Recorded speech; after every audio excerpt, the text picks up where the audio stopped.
दोस्तों, आज हम आपको 2 कहानियाँ बताएँगे। दोनों कहानियाँ बुरे सप में आपको बहुत हिम्मत देगी। तो पहली कहानी है, यह बात उस समय की है जब महात्मा बुद्ध अपने शिष्यों के साथ जाकर दूसरे गांव में प्रवचन दिया करते थे। एक बार की बात है, गर्मी का समय था। बहुत तेज़ कड़ाके की धूप निकली हुई थी। महात्मा बुद्ध और उनके शिष्य किसी गांव में प्रवचन देने जा रहे थे। उन सभी शिष्यों को गर्मी लग रही थी। गर्मी से हाल बेहाल हो रखा था और वह सभी चलते चलते बहुत ही थक गए थे। महात्मा बुद्ध के प्रिय शिष्य अब आनंद के मन में भी सवाल उठ रहा था। अंत में उन्होंने महात्मा बुद्ध से कहा, गाँव कब आएगा और यहाँ से कितनी दूर है, हम थक गए हैं। वहीं खेत में एक बूढ़ा व्यक्ति काम कर रहा था। आनंद ने उस व्यक्ति को देखकर बुद्ध से कहा कि चलिए हम उनसे दूरी पूछ लेते हैं। बुद्ध ने हामी भरी और साथ चले गए। आनंद ने बूढ़े आदमी के पास जाकर पूछा कि यहाँ से आने वाला गांव अभी कितनी दूर है। बूढ़े व्यक्ति ने कहा कि यहाँ से वह गांव अब कुछ ही दूरी पर है, आप जल्दी पहुँच जाएंगे। यह कहकर वह व्यक्ति बुद्ध की तरफ देखकर मुस्कुराने लगता है। बुद्ध भी उस बूढ़े व्यक्ति को देखकर मुस्कुरा देता है। आनंद को ये समझ नहीं आया कि वो लोग क्यों मुस्कुरा रहे हैं, इसका कारण क्या है। मैंने भी ऐसी कोई बात नहीं की जो ये लोग मुस्कुराए। आनंद के मन में ये सवाल अभी था ही कि वह लोग आगे निकल गए। आगे जाने के बाद जब फिर से गांव नहीं आया, तब आनंद के मन में फिर से ये सवाल आने लगा कि उस बुजुर्ग द्वारा बताए गए रास्ते के अनुसार अभी गांव आया नहीं। फिर रास्ते में आनंद को एक और महात्मा मिल गए।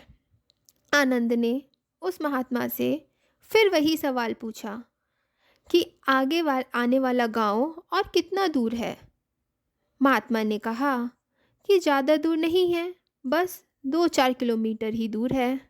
यह सुनकर आनंद में मन ही मन सोचा कि अब तो पहुंच ही जाएंगे, पास में ही हैं। और फिर तभी दोबारा से महात्मा बुद्ध रास्ते में मिले। महात्मा को देख थोड़ा सा मुस्कुरा देते हैं और महात्मा भी गौतम बुद्ध को देखकर थोड़ा मुस्कुराने लगे। और फिर से एक बार आनंद के दिमाग में वही सवाल उठने लगता है कि आखिर दोनों के आपस में मुस्कुराने का कारण क्या है। परंतु वह लोग आगे बढ़ गए। काफ़ी आगे बढ़ने के बाद गांव नहीं आता है। अब आनंद ने एक बूढ़ी माता से फिर पूछा, गांव कितनी दूर है। बूढ़ी माता ने कहा कि बस कुछ कदम दूर शेष है, आप बहुत गांव पहुंच ही गए हो। और एक बार फिर से वह बूढ़ी औरत और बुद्ध एक दूसरे को देखकर मुस्कुराने लगे। आनंद ने फिर यह सब देखा, लेकिन वह उस समय कुछ ना कहकर आगे बढ़ गया। अब भी गांव आने में समय था। आनंद के सब्र का बांध अब टूटने लगा। वह समझ नहीं पा रहा था कि हम गांव पहुंच क्यों नहीं पा रहे हैं। वह रास्ते में रुक गया और कंधे पर रखे सामान को क्रोध में आकर फेंक देता है और अंत में महात्मा बुद्ध से कहता है कि वैसे तो आपने कहा है कि बेकार के प्रश्न नहीं करने चाहिए, लेकिन फिर भी मेरे मन में काफ़ी देर से एक सवाल परेशान कर रहा है और मुझे खाए जा रहा है। कृपया कर आप मुझे उसका उत्तर दें। बुद्ध ने कहा कि पूछो, क्या पूछना है। आनंद कहते हैं कि हमें जिससे भी रास्ता पूछ रहे हैं वह हमें बस थोड़ी देर कहकर आगे बढ़ाए जा रहा है, और आप कभी उन्हें देखकर मुस्कुराते हैं तो कभी वह आपको देखकर देखकर मुस्कुराते हैं। इस चीज़ को क्यों मुझे समझाएं, और ये भी मुझे बताइए कि कहीं हम गलत रास्ते पे तो नहीं चल रहे। तभी गाँव ना आ रहा हो और इतना समय लग रहा हो।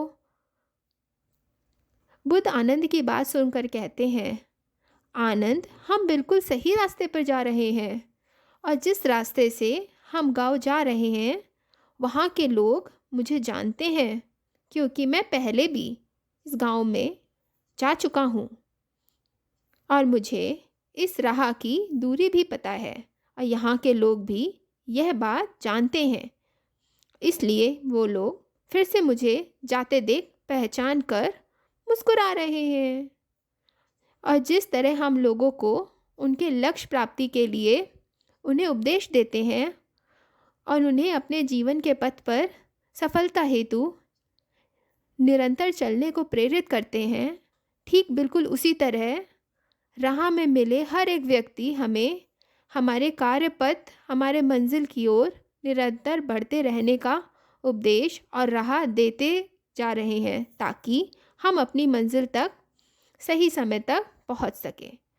बुद्ध की यह बात सुनकर आनंद मुस्कुरा उठे और सभी एक बार गांव की ओर निकल गए और कुछ समय बाद वह लोग वहां पहुंच जाते हैं। इसलिए दोस्तों, जिस तरह बुद्ध और उनके शिष्यों को रास्ते में कई लोग मिलते हैं जो उन्हें मार्ग जाने के लिए प्रेरित करते हैं, ठीक उसी प्रकार हमारे जीवन में भी हमें किसी न किसी रूप में प्रेरणाएं मिलती रहती हैं।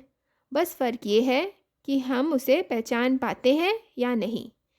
हमेशा याद रखें दोस्तों, जीवन में आगे बढ़ने के लिए अवसर हर किसी को मिलता है। यह हमारे ऊपर है कि हमें उस अवसर को पहचान कर आगे बढ़ जाएं या हाथ से मौके को हाथ से जाने नहीं देना है। और साथ ही हमेशा अपनी मंजिल के प्रति धैर्य बना कर रखें।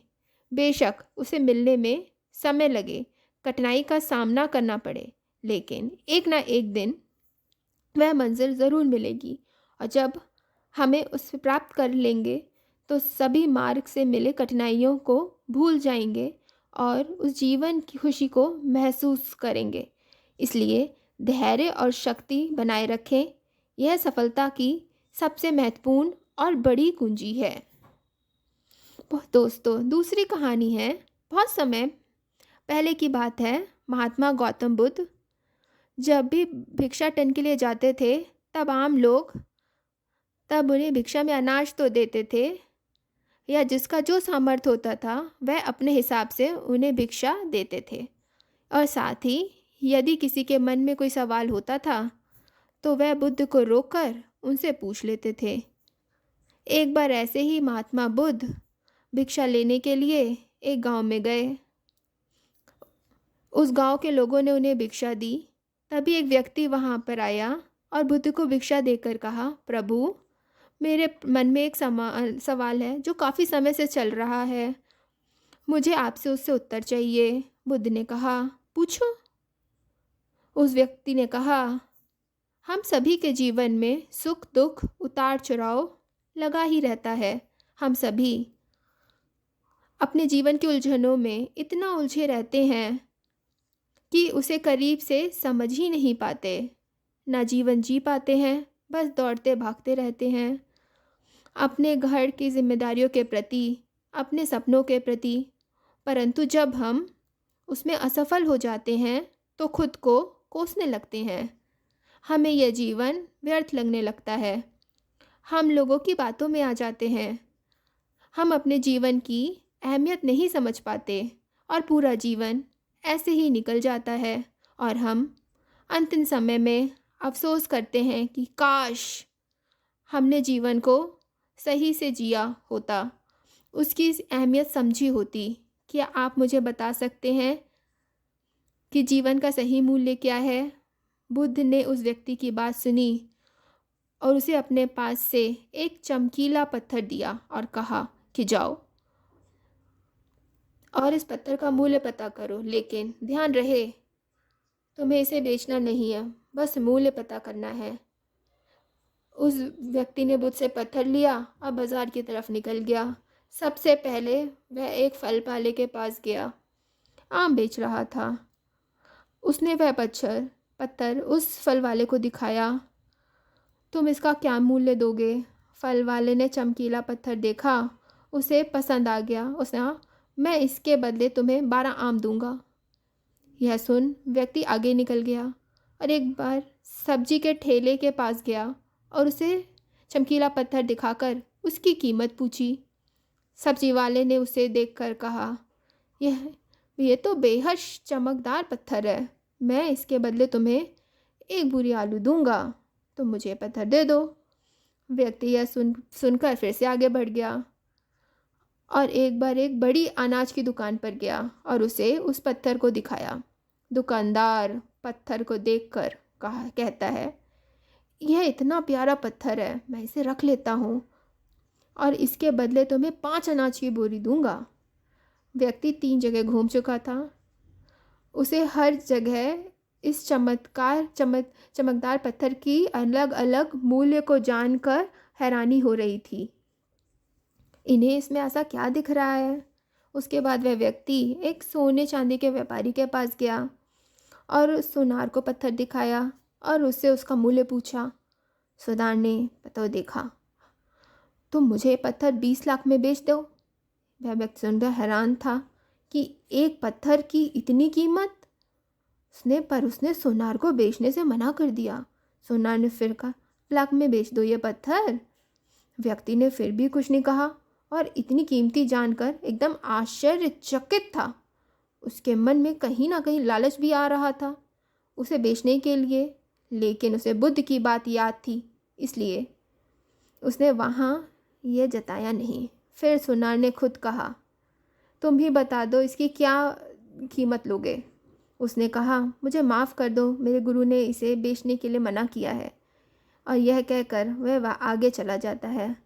आखिर में वह व्यक्ति एक जौहरी के पास जाता है। जौहरी उस पत्थर को देखकर उसे रूबी के रूप में पहचानता है। उस पत्थर को हमने एक लाल कपड़ा बिछाया और उसे बेकीमती रूबी की एक परिक्रमा लगाई और माथा टेका। और जौहरी उस व्यक्ति से पूछता है, कहाँ से लाई हो भाई ये बेशकीमती रूबी? आप सारी कायनात, क्या सारी दुनिया बेचकर भी इस अनमोल पत्थर की कीमत नहीं लगाई जा सकती। सुनकर व्यक्ति हक्का बक्का रह जाता है और भागकर वापस गौतम बुद्ध के पास जाता है और उनके चरणों में बैठ जाता है। पूरी कहानी बुद्ध को सुनाता है। अंत में कहता है, महात्मा कृपया करके आप ही मुझे मानव के जीवन का मूल्य क्या है ये बताएं। बुद्ध उस व्यक्ति को उठाते हैं, मुस्कुराकर कहते हैं कि वह फल वाला जो आम का व्यापारी था, उसने पत्थर की कीमत 12 आम लगाई। सब्जी वाले ने 1 बोरी आलू की कीमत लगाई। अनाज व्यापारी ने 5 बोरी अनाज। सुनार ने 50 लाख और अंत में जहाँ तुम गए उस जौहरी ने उसे बेशकीमती माना। ठीक उसी प्रकार तुम्हारे जीवन को भी स्थिति है। बुद्ध कहते हैं, तुम भी एक हीरा हो, लेकिन फिर भी लोग तुम्हारी कीमत अपनी सोच, औकात, अपनी समझ और अपनी जानकारी के हिसाब से ही लगाएंगे। तुम अपना जीवन अपने हिसाब से जियो, अपनी खुशी से जियो, वर्तमान का आनंद लो। किसी भी चीज़ के पीछे बेकार से भागना व्यर्थ है। अपनी जिम्मेदारियों को समझो, तब तुम उसे खुशी से पूरा करोगे। अपने सपने, अपने लक्ष्य के प्रति आगे बढ़ो, कदम बढ़ाओ, कोशिश करो, सफलता ज़रूर मिलेगी और आप अपने जीवन से स्वयं संतुष्ट भी हो जाओगे। बुद्ध की बातों से व्यक्ति का एकदम मन शांत हो गया था। उसमें अलग से ही ऊर्जा आ गई थी। वह बुद्ध के चरणों को स्पर्श करके चुपचाप वहाँ से चला गया, उन्हें धन्यवाद कहकर। वह बुद्ध की बातों से बहुत प्रभावित हो गया था। उसे आज अपने जीवन का मूल्य समझ में आ गया। अब वह अपना मानवीय जीवन शेष कार्य में लगाना चाहता था। दोस्तों, हमें भी अपने जीवन प्रतिभा का मूल्यांकन खुद करना चाहिए और पूरे आत्मविश्वास के साथ कोई काम करना चाहिए। अपने जीवन में हर वक्त शिकायत करने की जगह जो है उसी में अपनी खुशी देखनी चाहिए। फिर देखना जीवन आपको बोझ नहीं प्यारा लगेगा और तभी आप अपने जीवन से खुश और संतुष्ट हो पाएंगे, पूरी तरह जीवन का आनंद ले पाएंगे। अब ये आपको तय करना है कि आप खुद को कैसा बनाना चाहते हैं, 12 आम लायक कामयाब या बेकीमती हीरा। यह निर्णय केवल आपका है, आप खुद लें। दोस्तों, क्या समझा आपने दोनों कहानियों से? कमेंट में नीचे लिखकर ज़रूर बताएं। धन्यवाद।